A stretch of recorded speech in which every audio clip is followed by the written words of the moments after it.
Zdravo i dobrodošli u novi video o važnosti godina prilikom zapošljavanja, pošto je to jedno od najčešćih pitanja koja dobijam u posljednje vrijeme. Da li godine igraju ulogu u Švedskoj, pogotovo prilikom zapošljavanja? Godine su jedna brojka koja u Švedskoj ne igra toliku ulogu, osim u situacijama kada vas vaše, da kažem, fizičko stanje ograničava da obavljate neku vrstu fizičkih poslova. Imala sam kolege, nastavnike fizičkog vaspitanja koji su mi pisali sa 60 i nešto godina da li oni mogu da rade kao nastavnici fizičkog sada u Švedskoj. Apsolutno da, ukoliko ste vi zdravstveno dobro i ukoliko ste u stanju da prilagodite tu nastavu shodno svojim fizičkim performansama. Ja sam u školi gde sam radila pre ovoga imala kolege, nastavnike fizičkog od između 50 i 65 godina. Ljudi su radili najnormalnije moguće na 100% i prilagođavali prosto nastavu shodno tome šta oni mogu. Tako da, apsolutno ne, ukoliko vama vaše zdravlje dozvoljava da radite. Ovde čak se gleda sa druge strane i koliko iskustva imate, tako da se podrazumeva često da sa većim brojem godina imate i više tog nekog životnog iskustva, što ozbiljnim kompanijama puno znači.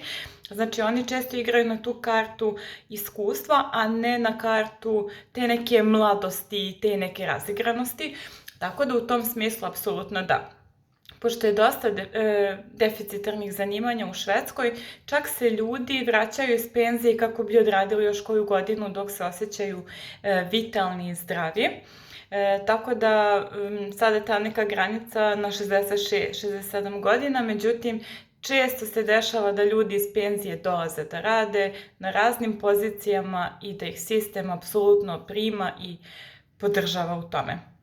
Naravno, tu moram da spomenem velike razlike u životnom stilu između Šveđana, pričam o Šveđanima koji su tu rođeni, odrasli ceo život, i nas sa Balkana sa druge strane, gde je sa jedne strane zaista onako velika diskriminacija u godinama na Balkanu, a sa druge strane taj životni stil na Balkanu i taj nivo stresa je doprineo tome da nekako prebrzo starimo i da se ljudi preko, 50 godina već smatraju starima i nedovoljno dobrima za obavljanje nekih delatnosti, dok ovde to nije slučaj.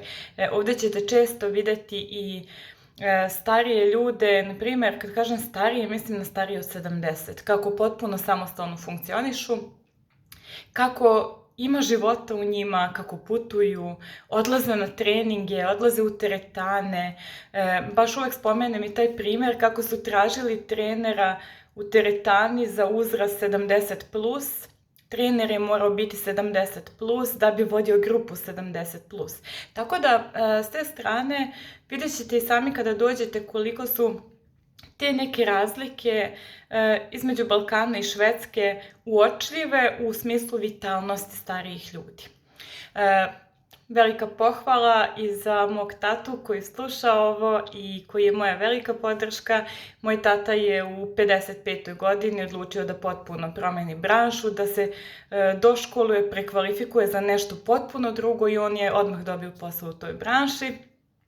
Sa druge strane, moja mama, koja je u 55. godini upisala fakultet kako bi mogla u zdravstvu da radi na poziciji više.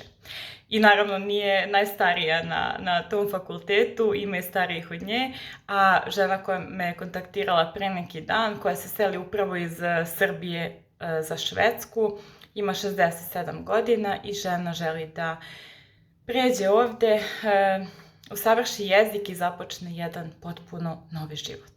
Tako da, između redova možete pročitati da se više radi o tome kako vi doživljavate sebe, kako se vi osjećate i koliko prosto imate tog nekog stava i samopouzdanja da argumentujete i da prosto vi budete ok sa tim šta je ono što vi nekoj firmi možete dati sa svojih 20, 50 ili 80 godina.